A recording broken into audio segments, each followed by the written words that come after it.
Hello. Um, Hi Muffins. We are going to have a little look at another scene from Mogul Mowgli. This is seen close to the end of the film, not the final scene. It's like the pre-final scene. It's the scene where Zed is having a hallucination while he's having his treatment for his disease.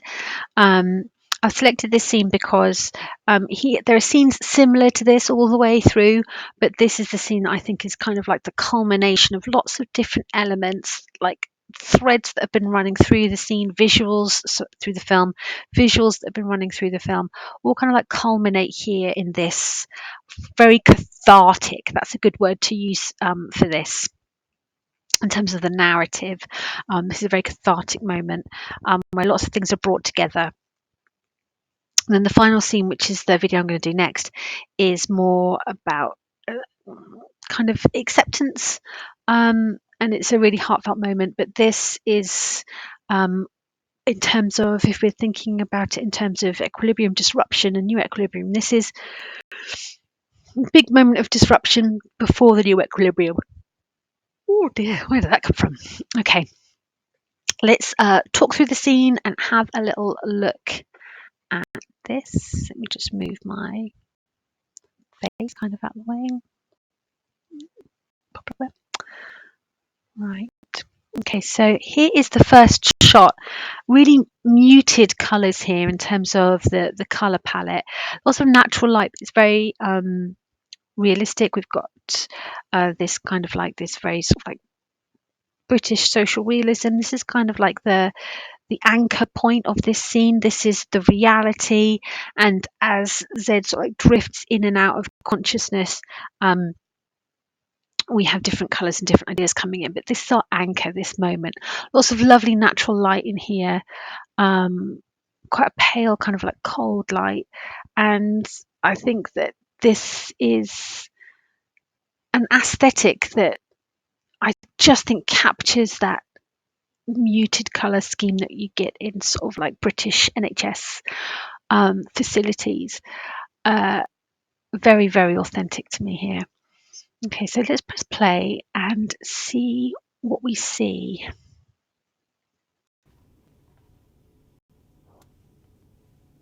No sound, no big dramatic musical score here to anchor our like emotional response and turn our emotional response into a particular way of feeling. I quite like the lack of soundtrack here.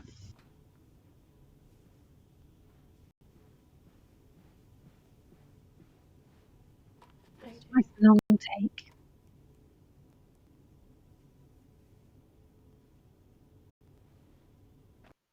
Here we go. So here we are looking down on Zed, and what a contrast he is at this in this moment to the larger than life character that we had in the opening scenes. We have now got a character. You see his colour tones are this pale pink, and he's sort of blurring into this aesthetic of this. I'm going to call it an NHS aesthetic of the sort of like the pastel colours in this scene. He looks kind of like small, vulnerable in this moment. That's because we've gone for a high angle shot of him.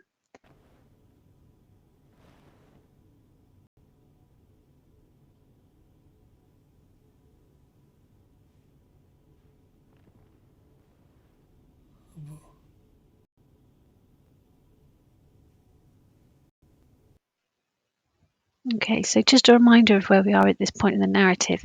He decided not to donate his sperm to the sperm bank, to the sperm freezing like place. So that means that in terms of his genetic legacy, he can't have kids. So in terms of his relationships with like his father and the legacy of the family there, it's he's now sort of like accepting this father figure for RPG kind of role in his life. And at this point, we know that we're entering subjective filmmaking. That means we're going into his head, because if you look at the mise en scène, the other patients have gone. So we can see now that this is very subtly done. We're now in his daydream or his hallucination. So this is not reality. The performance here is very silent from his father, Bashir. Yeah, here you go. You can see that all the other patients have disappeared. And what I really like about this is full of tiny little details. This scene, the carrier bags here. These are the carrier bags from the supermarket where his mum works. And what I like about the performance of Bashir, his father, here in this moment, he's like a little boy. The silence, the way he like seems to be looking at Zed for reassurance. He seems to be really, really vulnerable, and they have this shared vulnerability here in this moment. They are both sharing again in a trauma. They both have the same genetic condition. So yeah, so this idea of inherited trauma is here too.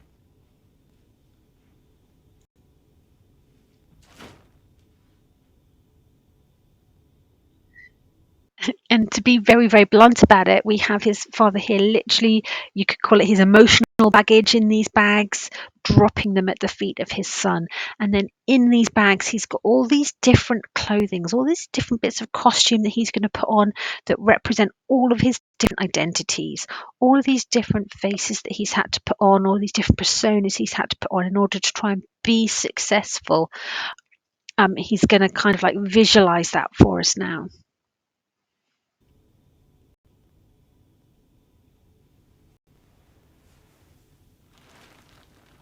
And Zed is kind of helpless there with another kind of overhead shot that makes him look really vulnerable.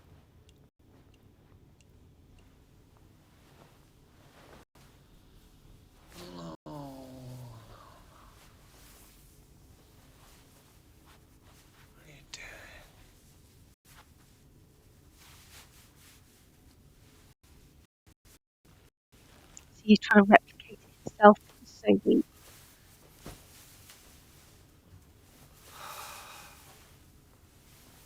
Over the traditional shirt and tie, he's got the t-shirt from his beauty salon he cut open, and his apron from the restaurant. And the performance here from the father, it's so childlike.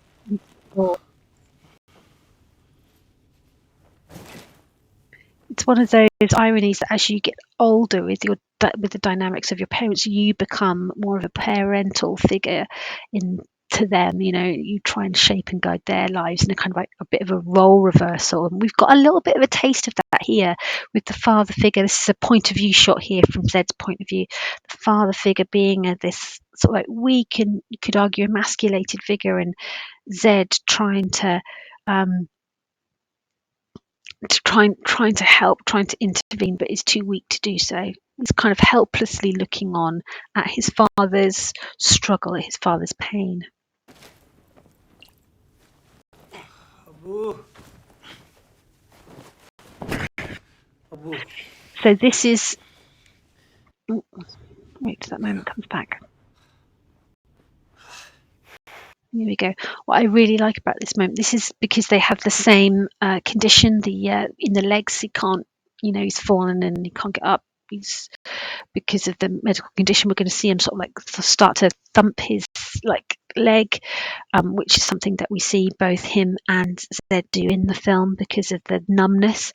But what I really like about this shot, this is another shot from Zed's point of view because it's a restricted narrative. We're in his head, and this is his imagination. But so we've got.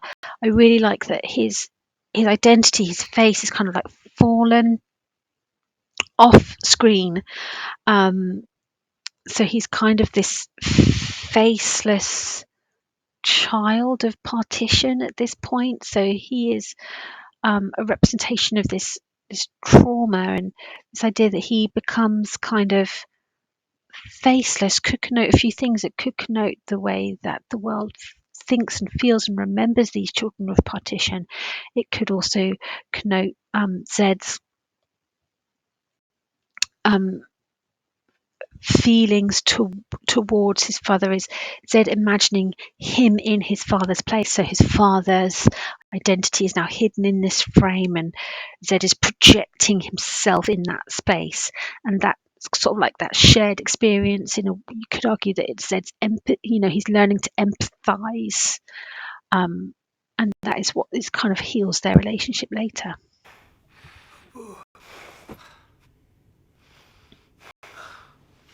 So both father and son are weak at this moment.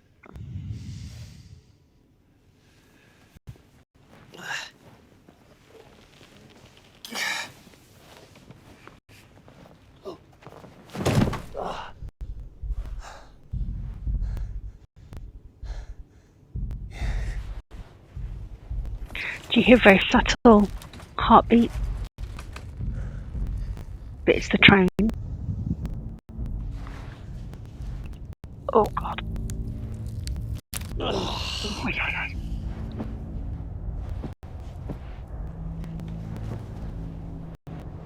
Starting to get an ominous musical tone coming through, and we're starting to get like the heartbeat sound, the train sounds coming through.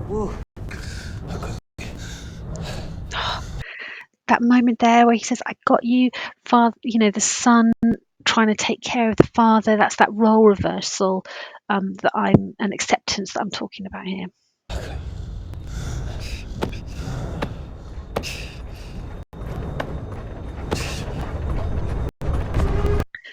Right, so what we've got now, because remember we're in Zed's head, in his dream, his hallucination, his imagination at this point, a match cut there that takes them from the hospital to the train.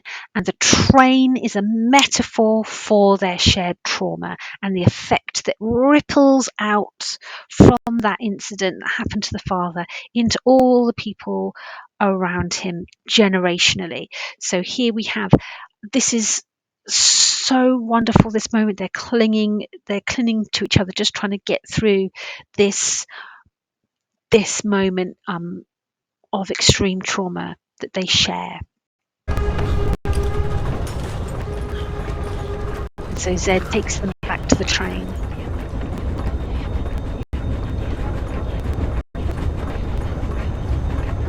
And now that we're back on the train, this is a return to the sort of meta scene that returns all the way through the film. We saw quite a bit of it in the first scene. We see a lot of it now. But now we see more. So it's quite enigmatic to begin with, but now the director is revealing a little bit more of the disturbing images from that train. So body parts, the implication of blood stains all over the carriage, and we see these body parts. They're sort of like they're hanging there limp. Are these people dead? Are they unconscious? We don't see really what's happening here. We just see the little boy peeping, the young Bashir peeping through, hiding, because that's what the father explains he did earlier in the film. He hides from, how does he describe it? Oh my gosh, I've forgotten. He describes it as the violence. He hides, I think, the violence from the violence on the train. And now we're just seeing these little snapshots, these little images of his father's life.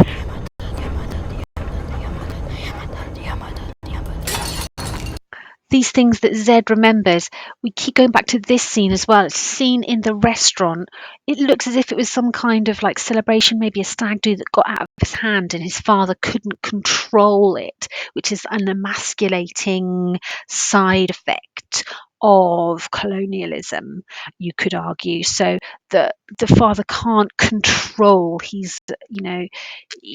can't control these people, he can't control this day, and so it's something that has affected Zed, like a core memory, if like, and he returns to that memory. We have, oh gosh, hands now. These hands are praying. That's the shot of his father's hands praying next to his hospital bed. A match cut with the shot of his father as a child praying.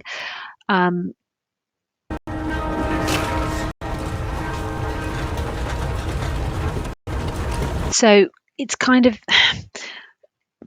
knitted together really neatly, stitched together really neatly, this scene. So we have in the hallucination, we have a shot of Zed, that profile shot we've just seen of him. It looks like he could be entering into a fit, but we also have the movement of the train and the sound of the train over the top. So it's kind of like, is his physical reaction to the medication that he's on in his, in his medicated state, is he going back into the train? And is it that motion of the fit that is the motion of the train, the trauma?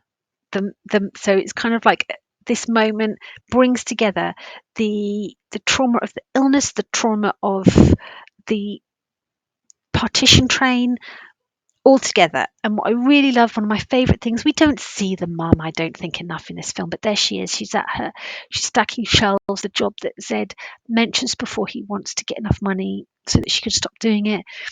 But what I really like here in this moment is that the trauma that Bashir and Zed share, it shakes her world too.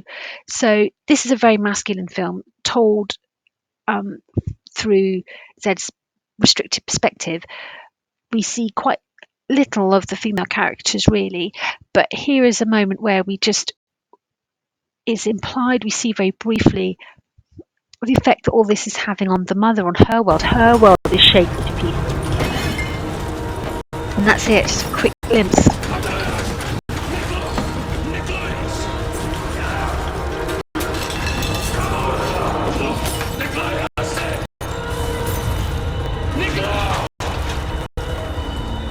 So we're cross-cutting between Zed having a fit in the bed, the partition train, the father kicking men out of his restaurant. It looks like there's been like a party got out of hand, and they've really trashed the place. So he's trying to kick them out. He's trying to regain control. He's losing control, and so core memory for Zed seeing his father that angry, and just a little glimpse of the mother there.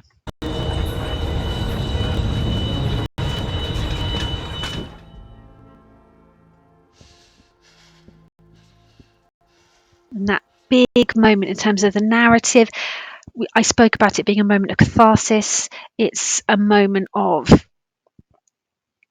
him conquering his demons, breaking the fever, the the peak of disruption of the film. There it goes, and then boom, cut to silence, and we just like now in the aftermath of. Yeah, I quite like this idea of the fever is broken, and so we're now in the aftermath of it.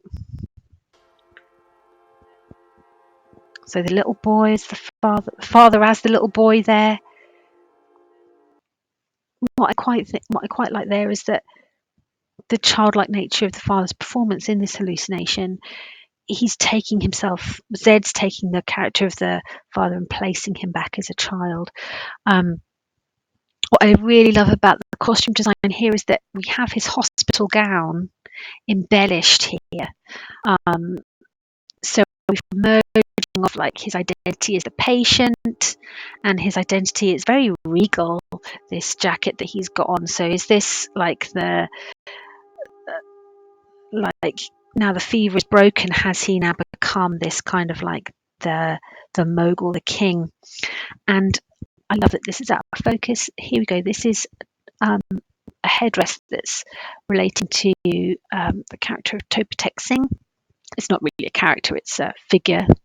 I suppose we'll call him the figure of Topatek Singh, which is sort of a representation of the dispersal, diaspora, the idea of home.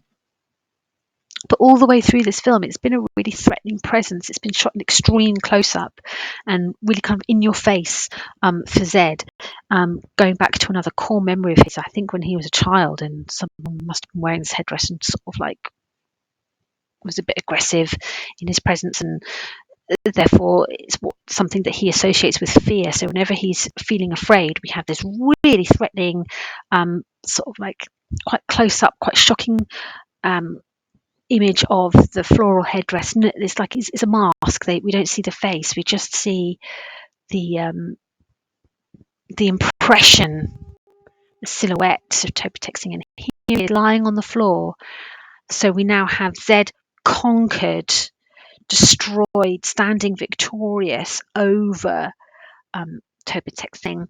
And we've got this is a really nicely composed shot here. It's the same kind of lighting that we have in the hospital.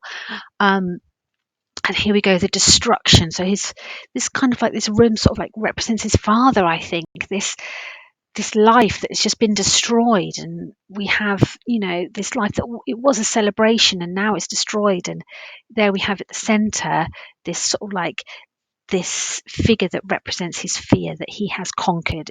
He's lying there, and Zed has conquered him. And what I love here, look,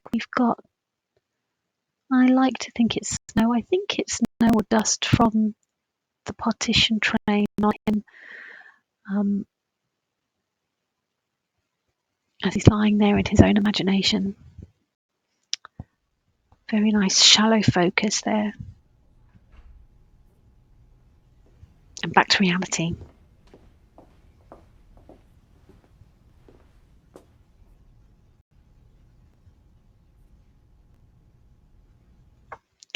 So while he's in the hospital, the framing around him, there's a lot of negative space here that makes him look isolated, that makes him look like he is weak. That high angle shot weakens him, and the washed out color palette. At the beginning, if you think about how vibrant and alive the color palette and the cinematography was there, this is like a juxtaposition of that. The hospital juxtaposes the concert at the beginning. Are you ready?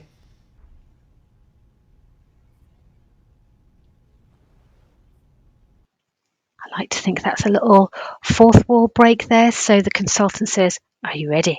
And then he just kind of like his father does.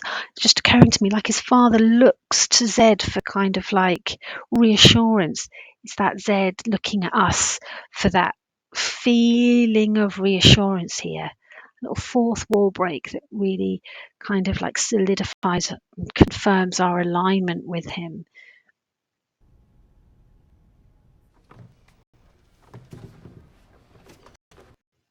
Okay, that is our scene. I hope that you can use this video as a jumping off point in your classes to discuss some more issues in Mogul Mowgli. Thank you very much. Bye.